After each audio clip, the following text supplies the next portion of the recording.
All right, in problem 2, we've got x squared plus 6x plus 9 over x squared minus 4 divided by x squared minus 9 over x squared minus 4x plus 4.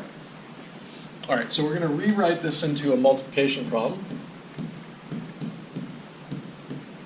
So keeping the first fraction the same, and then we're going to flip the second fraction.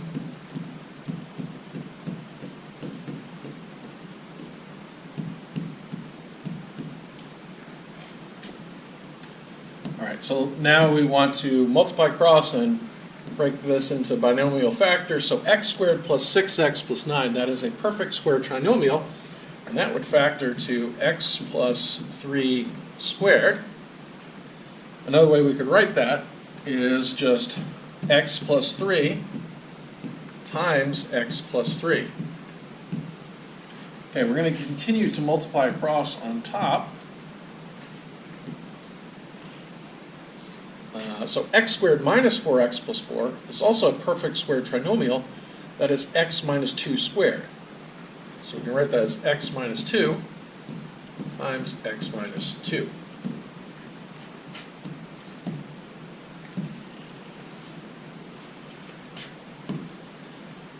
On the bottom, x squared minus 4, that is a difference of squares.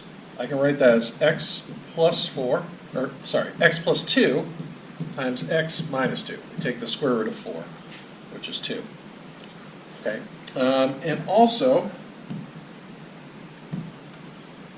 x squared minus 9 is a difference of squares, and that factors to x plus 3 times x minus 3. Okay, so now let's cancel out some common factors. So x plus 2 does not cancel with anything, but x minus 2 cancels with an x minus 2 up here. And then x plus 3 cancels with an x plus 3 up here. So on the top, we are left with x plus 3 times x minus 2. At the bottom, we have x plus 2 times x minus 3. Now we can multiply those out if we want. So we could write the solution as, well, x times x is x squared. Then we have minus 2x plus 3x, so plus x. And then 3 times negative 2 is going to be minus 6. So that's going to be the top. On the bottom, x times x is x squared.